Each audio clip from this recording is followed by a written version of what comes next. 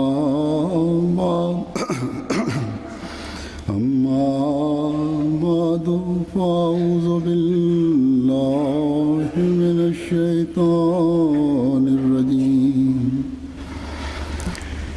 بسم الله الرحمن الرحيم الحمد لله رب العالمين الرحمن الرحيم مالك يوم الدين إياك نعبد وإياك نستعين اهدنا الصراط المستقيم صراط الذين أنعمت عليهم غير المغضوب عليهم ولا الضالين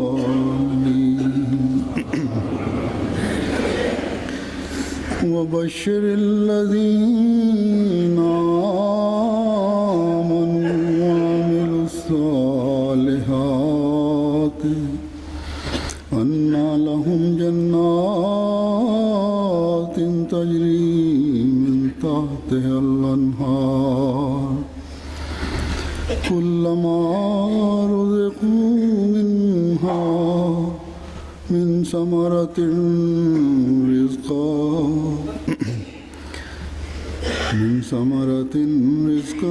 قالوا هذا الذي رزقنا من قبل وأوتوا به متشابها ولهم فيها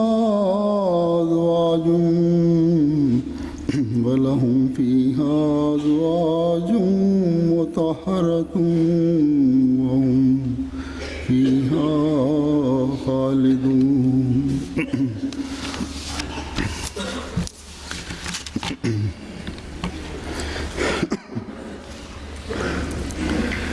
جلسہ سالانہ کے خطبات سے پہلے میں اللہ تعالیٰ کی صفت مومن کے تحت یہ بیان کر رہا تھا کہ وہ کون لوگ ہیں جو اس سے حقیقی رنگ میں فیض پانے والے ہیں، اور یعنی ایک مومن کے کیا اوصاف ہونے چاہیے اللہ تعالیٰ کے ارشاد کے مطابق اس صفت مومن کے تحت، جن کے بعد ایک بندہ حقیقی رنگ میں اللہ پر ایمان لاتے ہوئے اس کے انعامات کا حصے دار بنے گا۔ آج بھی اسی مضمون کو جاری رکھتا ہوں۔ ایک مومن کی اللہ تعالیٰ نے یہ نشانی بتائی ہے کہ وہ اعمال صالحہ پہ چلانے والا ہوتا ہے، یعنی جب اللہ تعالیٰ پر ایمان ہوگا، اس کے فرشتوں پر ایمان ہوگا، اس کی کتابوں پر ایمان ہوگا، اس کے رسولوں پر ایمان ہوگا، یوم آخرت پر ایمان ہوگا، اور اللہ تعالیٰ کا نام جب ایک مومن کے سامنے لیا جائے گا تو اللہ تعالیٰ کی محبت اس کے دل میں موزون ہوگی، اور اس کا دل اس بات سے بھی خوفزدہ ہوگا کہ کہیں میں کوئی ایسی بات نہ کروں جو اللہ تعالیٰ کی ناراضگی کا موجب بنے۔ تو لازماً پھر جب ایسی حالت ہوگی تو اس کے دل میں یہ خیال ہر وقت غالب رہے گا کہ میں وہی اعمال بجا لاؤں جو اللہ تعالیٰ کے پسندیدہ اعمال ہیں، جو اللہ تعالیٰ کو پسند ہیں، جن کا اللہ تعالیٰ نے حکم دیا ہے، پس ایک مومن کو ایسے صالح اعمال بجا لانے چاہیے جن میں اللہ تعالیٰ کے حقوق کے ساتھ بندوں کے حقوق کا بھی خیال رکھا جاتا ہو۔ اگر یہ بات ایک انسان میں پیدا ہو جائے تو یہ اسے حقیقی مومن کی صف میں کھڑا کر دیتی ہے۔ حضرت مسیح موعود علیہ الصلوۃ والسلام ایک جگہ کامل الایمان کی تعریف کرتے ہوئے اور افراد جماعت کو توجہ دلاتے ہوئے فرماتے ہیں کہ اس کی توحید زمین پر پھیلانے کے لیے اپنی تمام طاقت سے کوشش کرو اور اس کے بندوں پر رحم کرو اور ان پر زبان یا ہاتھ یا کسی تدبیر سے ظلم نہ کرو اور مخلوق کی بھلائی کے لیے کوشش کرتے رہو اور کسی پر تکبر نہ کرو، گو اپنا ماتحت ہو، اور کسی کو گالی مت دو، گو وہ گالی دیتا ہو،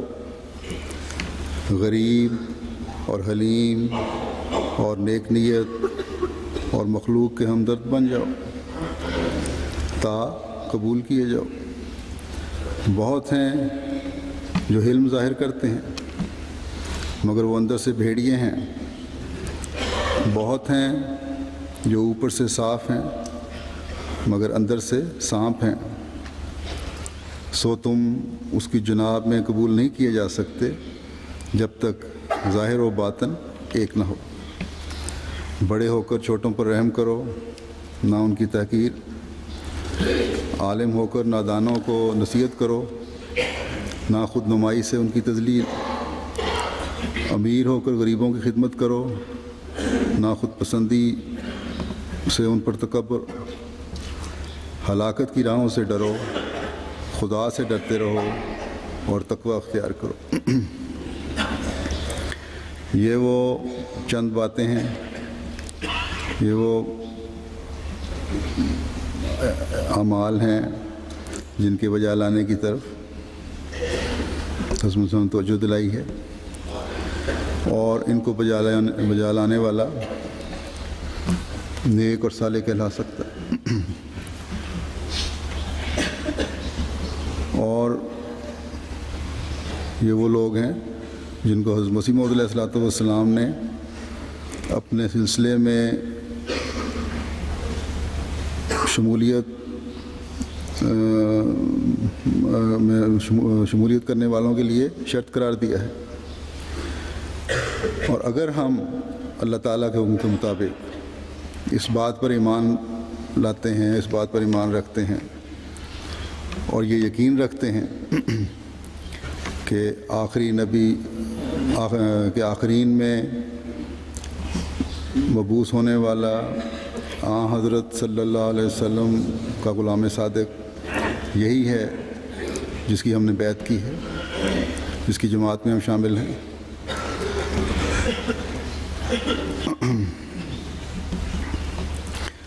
جو تقوی کی طرف توجہ دلاتے ہوئے نیک اعمال کے کرنے کی ہم سے توقع رکھ رہا ہے، تو پھر اپنے ایمان کی مضبوطی کے لیے بڑی سنجیدگی سے ہر احمدی کو ان باتوں کی طرف توجہ دینی ہوگی تاکہ ہم اللہ تعالیٰ کے انعامات کے وارث بنتے چلے جائیں۔ اور پہلی بات جس کی طرف حضرت مسیح موعود علیہ الصلوۃ والسلام نے توجہ دلائی ہے وہ ہے توحید کو زمین پر پھیلانے کی کوشش۔ خدا تعالیٰ پر ایمان صرف اسی بات کا نام نہیں کہ ہم نے منہ سے خدا تعالیٰ پر ایمان کا اعلان کر دیا، یہ کہہ دیا کہ ہمارے دلوں میں اللہ کا بڑا خوف ہے،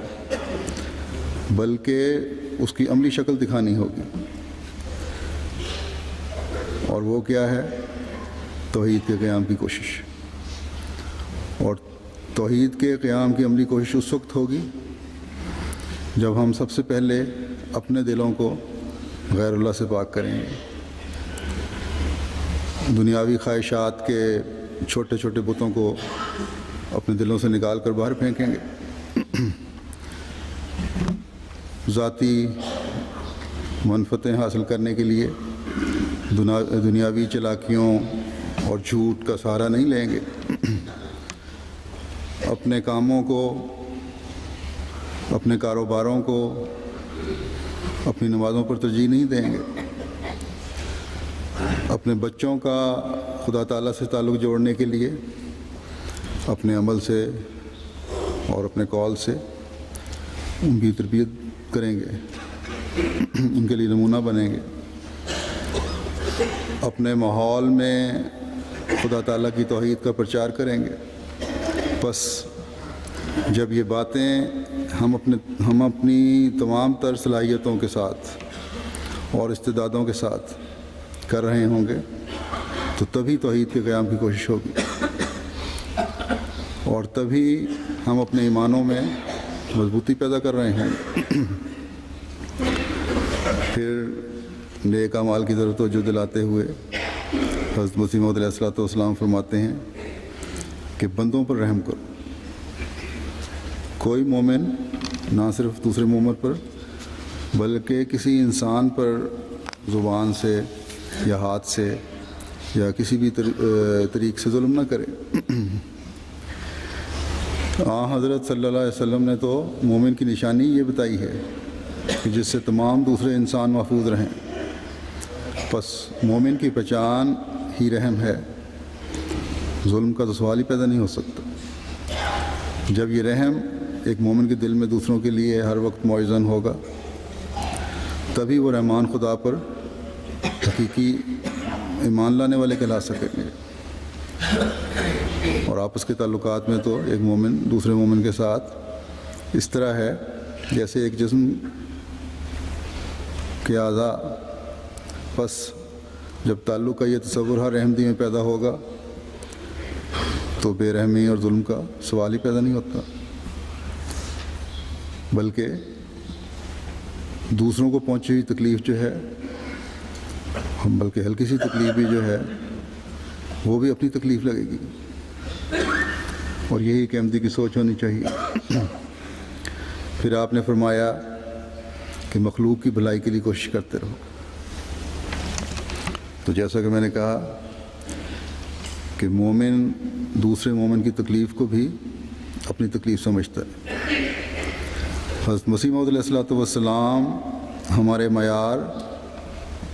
بہت اونچے دیکھنا چاہتے ہیں۔ آپ نے فرمایا کہ صرف مومن کی تکلیف کو ہی محسوس نہیں کرنا، بلکہ جب تمہارے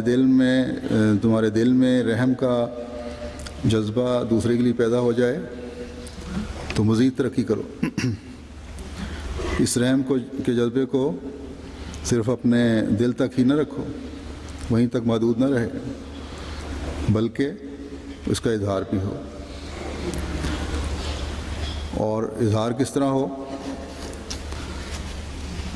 اس کا بہترین طریقہ فرمایا یہ ہے کہ اللہ تعالیٰ کی مخلوق کی بھلائی کی کوشش کرتے رہو۔ لوگوں کو فیض پہنچانے کے لیے اگر قربانی بھی کرنی پڑے تو کرو۔ اپنے ایمان کے اعلیٰ معیار کے وہ نمونے دکھاؤ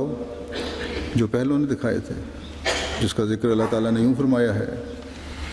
کہ وہ وَيُؤْثِرُونَ عَلَىٰ أَنفُسِهِمْ،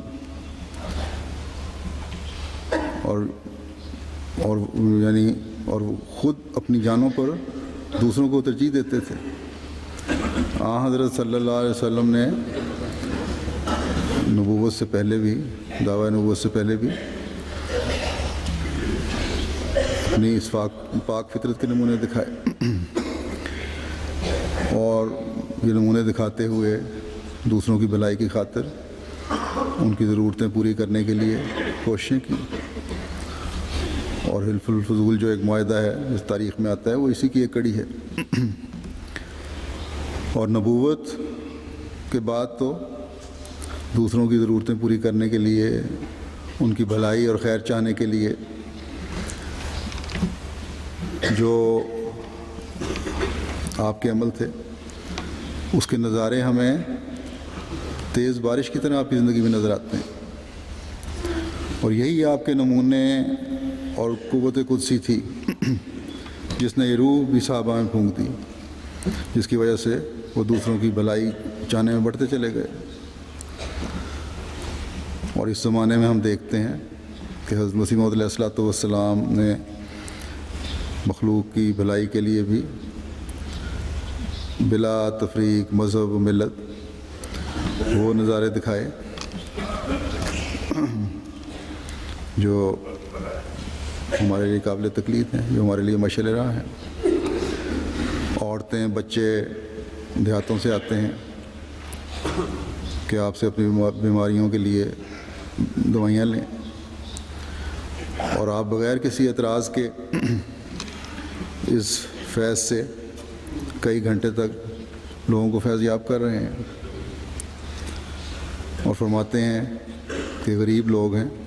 ڈاکٹر یہاں نہیں ہیں اس علاقے میں، ان کے پاس پیسے نہیں، خرچ نہیں کر سکتے، تو ان سے ہمدردی کا یہ تقاضا ہے کہ ان کی ضرورت پوری کی جائے، باوجود اس کے کہ آپ اپنے بے انتہا آپ کے کام تھے۔ اور اس زمانے میں ایک چومکھی لڑائی تھی جو تمام ادیان باطلہ سے آپ لڑ رہے تھے، لیکن مخلوق کی بھلائی کا اس قدر جذبہ تھا کہ اس کے لیے بھی وقت نکال رہے ہیں اور گھنٹوں اس کام میں مصروف ہیں۔ پھر آپ ہمیں توجہ دلاتے ہیں اس فکر میں اقتباس جو میں نے پڑھا کہ کسی پر تکبر نہ کرو، گو تمہارا ماتحت ہی ہو۔ اگر کسی کو اللہ تعالیٰ نے تمہارا ماتحت بنایا ہے، تمہارے زیر نگین کیا ہے، اس بات پر اللہ تعالیٰ کا شکر ادا کرو کہ تمہاری مدد کے لیے اللہ تعالیٰ نے سامان بہم پہنچایا، بعض لوگوں کو تمہاری خدمت پر مامور کیا۔ ایک مومن کی یہ شان ہے کہ جتنے اختیارات وسیع ہوں اتنی زیادہ عاجزی ہونی چاہیے، اتنی زیادہ شکر گزاری ہونی چاہیے۔ ہمیشہ یہ یاد رکھو کہ ہمارا ہر عمل وہ ہونا چاہیے جو اللہ تعالیٰ کو پسندیدہ ہے، اور اللہ تعالیٰ ہمیں تکبر سے بچنے کے بارے میں کیا فرماتا ہے؟ قرآن کریم میں آتا ہے کہ وَلَا تُصَعِّرْ خَدَّكَ لِلنَّاسِ وَلَا تَمْشِ فِي الْأَرْضِ مَرَحًا إِنَّ اللَّهَ لَا يُحِبُّ كُلَّ مُخْتَالٍ فَخُورٍ۔ اور نخوت سے اپنے گال لوگوں کے سامنے نہ پھلا، اور زمین میں تکبر سے مت چل، اللہ یقیناً ہر شیخی کرنے والے اور فخر کرنے والے سے پیار نہیں کرتا۔ اللہ تعالیٰ کو وہ لوگ ناپسند ہیں جو فخر کرنے والے اور تکبر کرنے والے ہیں۔ بس اللہ تعالیٰ کا پیار حاصل کرنا ہے۔ اگر یہ دعویٰ ہے کہ اللہ تعالیٰ کے خوف سے میرا دل ڈر جاتا ہے، تو پھر ہر قسم کے تکبر سے اپنے آپ کو پاک کرنا ہوگا۔ با اختیار ہونا اور صاحب عزت ہونا ایک مومن کو عاجزی اور شکر گزاری میں بڑھاتا ہے اگر اس کے دل میں حقیقی ایمان ہے۔ حضرت صلی اللہ علیہ وسلم نے تو غلاموں کی بھی عزت نفس کا اس قدر خیال رکھا ہے کہ فرمایا کہ اپنے غلاموں کو میرا غلام یا میری لونڈی کہہ کے نہ پکارو، بلکہ میرا لڑکا یا لڑکی کہہ کر پکارا کرو۔ پھر حضرت مسیح موعود نے جو توجہ دلائی ہمیں، فرمایا کہ گالی مت دو، خواہ گالی دیتا ہو دوسرا شخص، اور یہی گر ہے جس سے ایک مومن کی زبان ہمیشہ صاف رہتی۔ ایک مومن کو تو ہمیشہ پاک زبان کا استعمال کرنا چاہیے، گالی کی توقع نہیں کی جا سکتی۔ اپنے آپ کو کسی کی گالی سن کر پھر اسے روکنا نہ صرف زبان کو پاک رکھتا ہے بلکہ ذہن کو بھی بہت سے غلط کاموں کے کرنے سے بچاتا ہے۔ فطری رد عمل جو ہے انسان کا گالی سن کر یہی ہوتا ہے کہ انسان غصے میں آ جاتا ہے، اور اس کے رد عمل کے طور پر بھی جس کو گالی دی جاتی ہے یا برا بھلا کہا جاتا ہے وہ بھی اسی طرح الفاظ الٹاتا ہے دوسرے پر۔ بس جب یہ ارادہ ہو کہ انہی الفاظ میں جواب نہیں دینا، جو غلط الفاظ دوسرے نے استعمال کیے ہیں، کیونکہ اللہ تعالیٰ نے اس بات سے منع فرمایا ہے، تو یہ ایک بہت بڑی نیکی ہے، اور یہ نیکی ایک بہت بڑے مجاہدے سے حاصل ہوگی، یہ آسان کام نہیں ہے، اور یہ مجاہدہ اس وقت تک نہیں ہو سکتا جب تک خدا تعالیٰ پر کامل ایمان نہ ہو، اور ہر پہلو سے اللہ تعالیٰ کی رضا مطلوب نہ ہو، اور یہی چیز ہے جس سے پھر صبر کے معیار بڑھیں گے۔ ایک مومن کو تو یہ ضمانت میسر ہے کہ اگر کسی کی غلط زبان پر یا غلط بات پر یا غلط حملوں پر تم صبر کرتے ہو تو فرشتے جواب دیتے ہیں۔ تو جب فرشتوں کو اللہ تعالیٰ نے ہماری ڈھال بھی بنا دیا ہے اور ہماری طرف سے جواب دینے کے لیے بھی مقرر کر دیا ہے، تو پھر اس سے بہتر اور سودا کیا ہوگا؟ پھر اس سے بڑھ کر صبر کرنے والوں کی اللہ تعالیٰ نے یہ کوئی خوشخبری دی، ان الفاظ میں دی ہے کہ وہ بشر صابرین، یہ نوید اللہ تعالیٰ ہمیں سناتا ہے۔ یعنی اور پھر فرمایا کہ ان کے رب کی طرف سے، ان مومنوں کی رب کی طرف سے جو صبر کرتے ہیں، برکتیں اور رحمتیں نازل ہوں گی مومنین پر اس صبر کی وجہ سے۔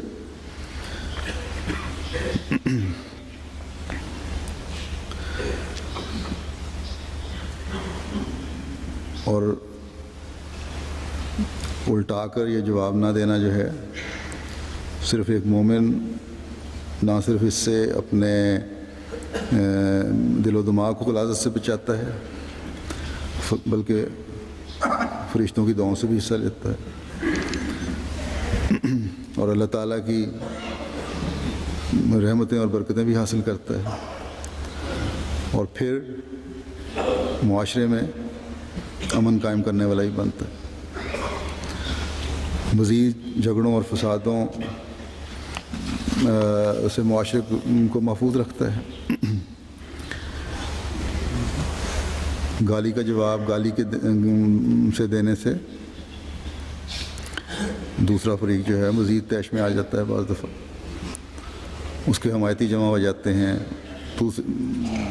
دوسرے فریق کے حمایتی جمع ہو جاتے ہیں، اور اس گالی کے بعض دفعہ ایسی خطرناک لڑائیاں شروع ہو جاتی ہیں، قتل تک ہو جاتے ہیں۔ بس جب مومن کا مطلب ہی امن سے رہنے والا اور امن پھیلانے والا ہے، تو اس سے ایسے عمل کی توقع ہی نہیں کی جا سکتی جس کے نتائج فتنہ و فساد پر منتج ہوں۔ بس اگر ان بھیانک نتائج سے بچنا ہے تو پھر اس کا علاج حضرت مسیح موعود علیہ السلام نے فرمایا کہ ایک گالی کا جواب گالی سے نہ دو، غریب اور حلیم اور نیک نیت ہو جاؤ۔ بس اگر اللہ تعالیٰ کی رضا کی نیت سے یہ سب عاجزی اور یہ سب کچھ عاجزی اور عقل سے چلتے ہوئے برداشت کرو گے تو اللہ تعالیٰ کے حقیقی مومن کہلاؤ گے۔ بس یہ اور اسی طرح دوسرے اخلاق اپنانے والے اور برائیوں سے جو روکنے والی باتیں ہیں، یہی ہیں جو ایک انسان کو، ایک مسلمان کو حقیقی مومن بناتی ہیں۔ اور جب تک نیک اعمال بجا لانے کی کوشش ایک مسلمان کرتا رہے گا اور اپنی عبادتوں کے ساتھ اعمال صالحہ بجا لاتا رہے گا، جن میں سے کچھ کا بیان ہوا ہے ابھی، تو وہ حقیقی مومن کہلانے والا رہے گا۔ ورنہ اللہ تعالیٰ فرماتا ہے کہ اگر ایک مسلمان جو ہے توجہ کے ساتھ ان باتوں پر عمل نہیں کرتا جو خدا تعالیٰ نے بتائی ہیں، تو پھر یہ نہیں اس کو کہنا چاہیے کہ آمنا، کہ ہم ایمان لے آئے، بلکہ تمہاری ابھی حالت یہ ہے کہ جو اسلمنا والی ہے، کہ ہم نے بیعت تو کر لی، فرمانبرداری تو کچھ حد تک قبول کر لی، لیکن ایمان کامل نہیں ہوا. کیونکہ اگر حقیقتاً ایمان دلوں میں پیدا ہو گیا ہے تو پھر تو اللہ تعالیٰ کے احکامات پر عمل کی کوشش ہر ایک میں نظر آنی چاہیے. اور ہم دنیا میں حقیقی انقلاب اسی وقت لا سکیں گے جب ہمارا ایمان اس معیار کی طرف جا رہا ہوگا جس میں باتوں ان کے معیار بھی بلند کرنے کی کوشش ہو رہی ہوگی، اللہ تعالیٰ کا خوف بھی دلوں میں پیدا ہوتا ہے اور اس کے لیے کوشش ہو رہی ہوگی. اعمال صالحہ بجا لانے کے لیے بھی ایک تڑپ ہوگی جو بڑھتی چلی جاتی ہے ایک مومن میں. اور ان باتوں کے ساتھ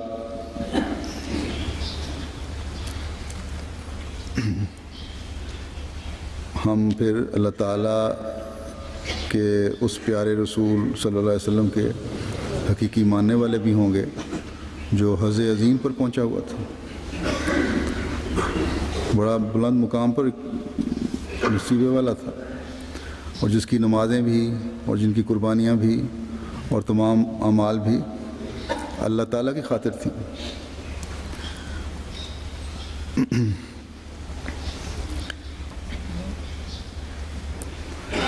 جب اللہ تعالیٰ نے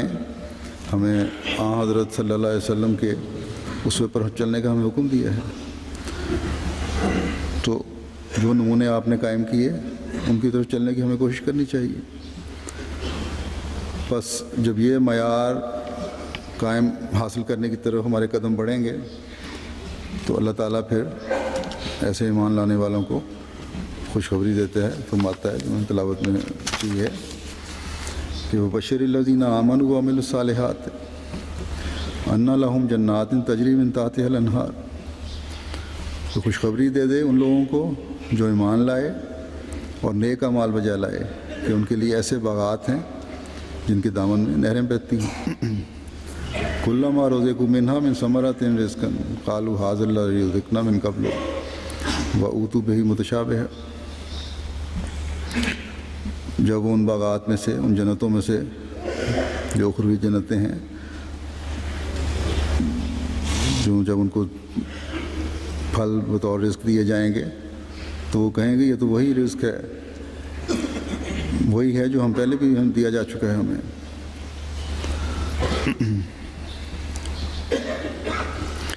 وَلَهُمْ فِيهَا أَزْوَاجٌ مُطَهَّرَةٌ وَهُمْ فِيهَا خَالِدُونَ. وَأُوتُوا بِهِ مُتَشَابِهًا. حالانکہ اس سے پہلے ان کے پاس صرف ملتا جلتا رزق لایا گیا تھا اور ان کے لیے اس باغات میں پاک بنائے ہوئے جوڑے ہوں گے، وَهُمْ فِيهَا خَالِدُونَ، اور اس میں ہمیشہ رہنے والے ہوں گے. حضرت مسیح موعود علیہ الصلوۃ والسلام اس کی وضاحت کرتے ہوئے فرماتے ہیں کہ جو لوگ ایمان لاتے اور اچھے عمل کرتے ہیں ان کو خوشخبری دے دو کہ وہ ان باغوں کے وارث ہیں جن کے نیچے ندیاں بہہ رہی ہیں. اس آیت میں ایمان کو اللہ تعالیٰ نے باغ سے مثال دی ہے اور اعمال صالحہ کو نہروں سے. جو رشتہ اور تعلق نہر جاریہ اور درخت میں ہے وہی رشتہ اور تعلق اعمال صالحہ کو ایمان سے ہے. بس جیسے کوئی باغ ممکن ہی نہیں کہ بغیر پانی کے بدوں سرسبز اور ثمردار ہو سکے، اس کے بغیر پانی کے بغیر پھل نہیں لگ سکتے، سرسبز نہیں رہ سکتا. اسی طرح پر کوئی ایمان جس کے ساتھ اعمال صالحہ نہ ہوں مفید اور کارگر نہیں ہو سکتا. بس بہشت کیا ہے؟ وہ ایمان اور اعمال ہی کے مجسم نظارے ہیں. وہ بھی دوزخ کی طرح کوئی خارجی چیز نہیں ہے بلکہ انسان کا بہشت بھی اس کے اندر ہی سے نکلتا ہے. یاد رکھو کہ اس جگہ پر جو راحتیں ملتی ہیں وہ وہی پاک نفس ہوتا ہے جو دنیا میں بنایا جاتا ہے۔ پاک ایمان پودے سے مماثلت رکھتا ہے، اور اچھے اچھے اعمال اخلاق فاضلہ یہ اس پودے کی آبپاشی کے لیے بطور نہروں کے ہیں،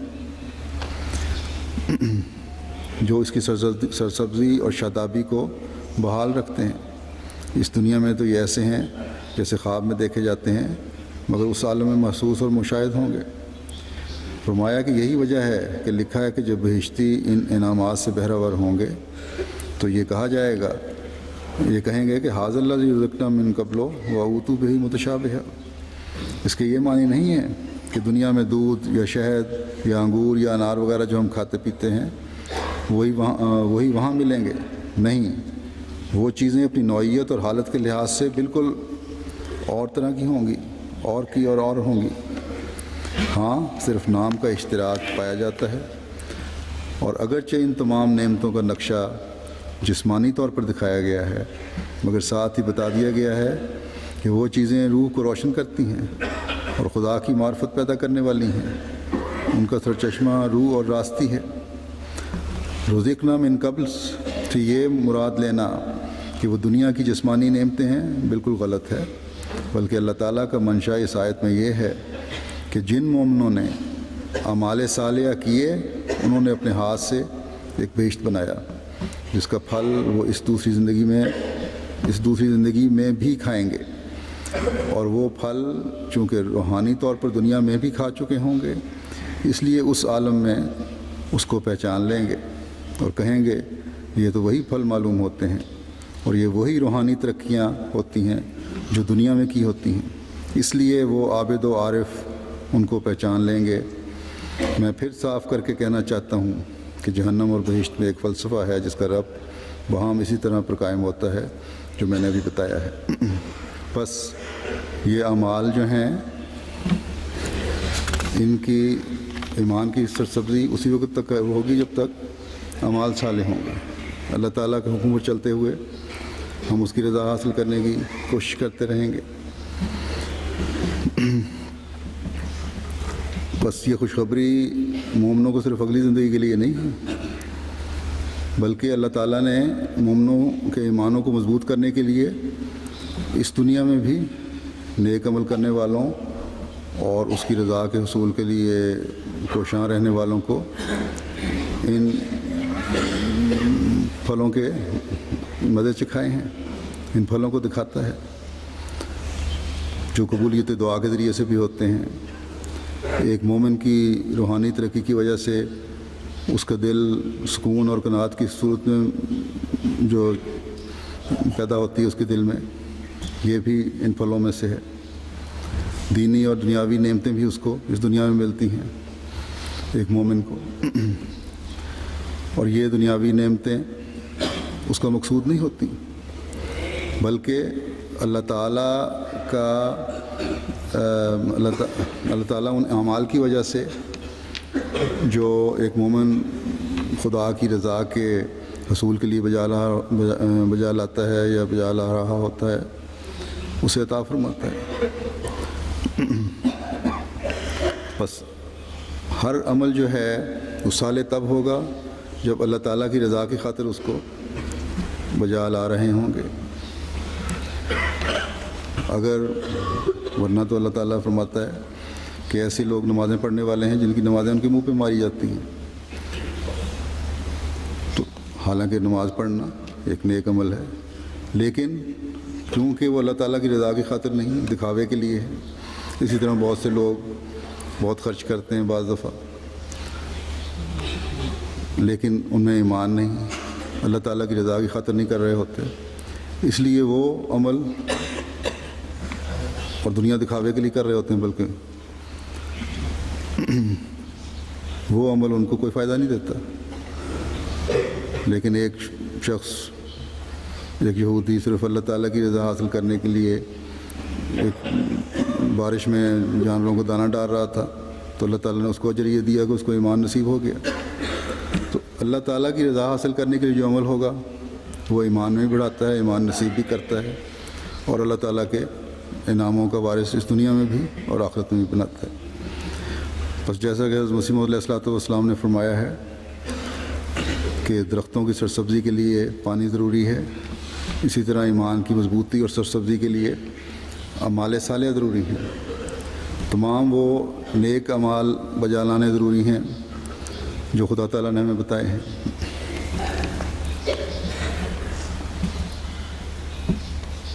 جو اس کی رضا حاصل کرنے کے لیے ہیں، جو ایمان میں بڑھنے کے لیے ہیں۔ بس اس سوچ کے ساتھ ہر احمدی کو اپنی باتیں بھی کرنی چاہیے اور دوسرے اعمال بھی جلانا چاہیے، تاکہ ایمان میں مضبوطی پیدا ہوتی چلی جائے اور اللہ تعالیٰ کے نعمتوں کا ہم وارث بنتے چلے جائیں۔ اللہ تعالیٰ اسی سوچ کے ساتھ ہر احمدی کو اپنی زندگی گزارنے کی توفیق عطا فرمائے۔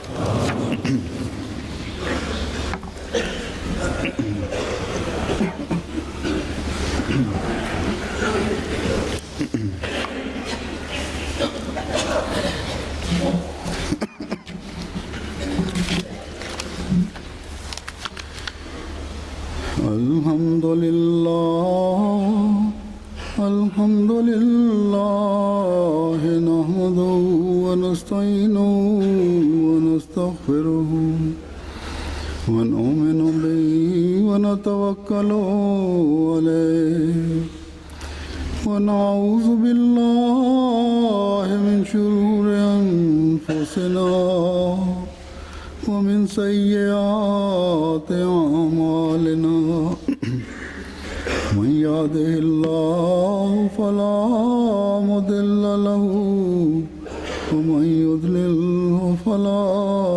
هادي له ونشهد أن لا إله إلا الله ونشهد أن محمدا عبده ورسوله۔ ابھی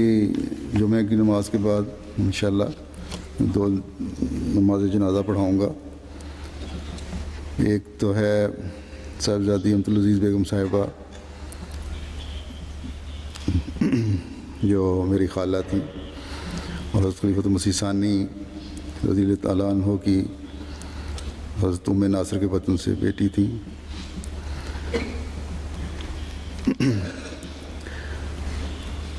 اور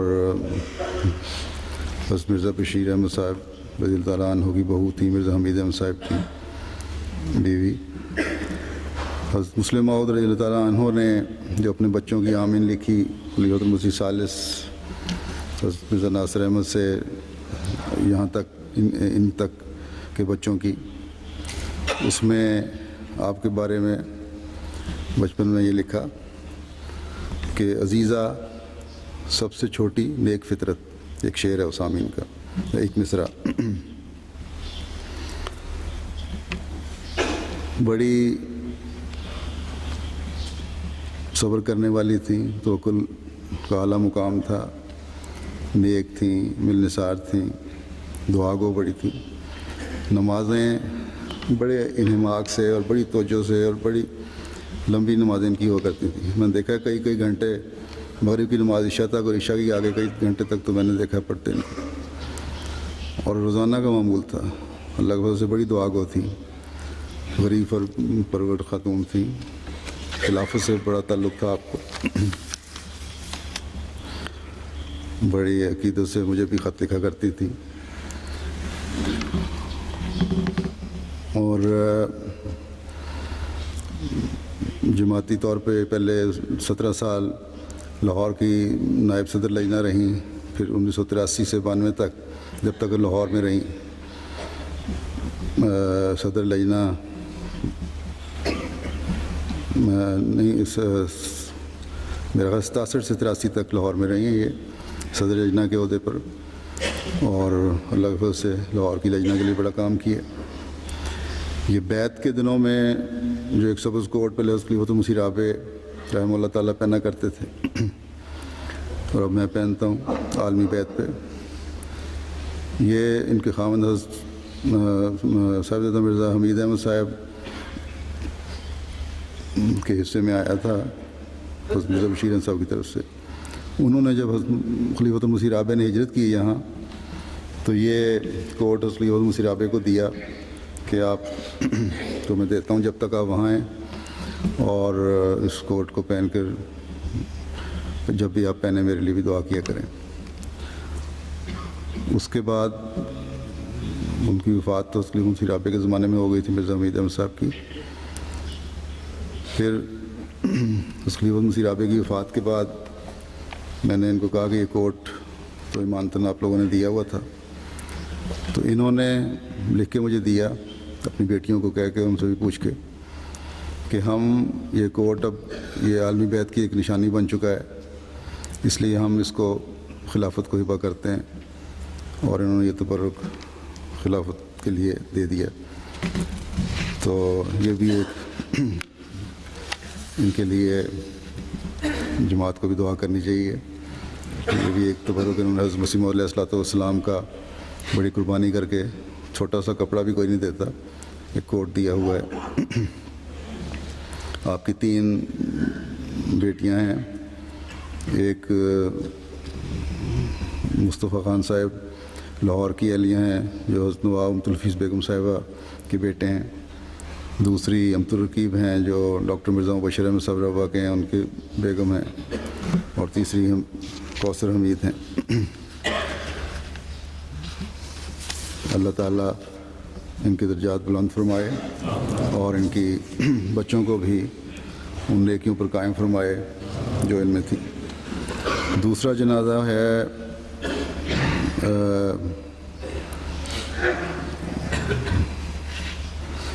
نعیمہ سعید صاحبہ، اہلیہ ہیں ملک سعید احمد صاحب رشید مربی سلسلہ کی۔ ان کے نانا، دادا، پردادا یہ سب صحابی تھے۔ عبدالسمیع صاحب کپور تھلوی بیشد نانا تھے ان کے، کیونکہ 2 جگہ دادا لکھ دیا غلطی سے۔ پھر منشی عبدالرحمٰن صاحب کپور تھلوی، یہ ان کے دادا، ان کی پوتی تھیں یہ، اور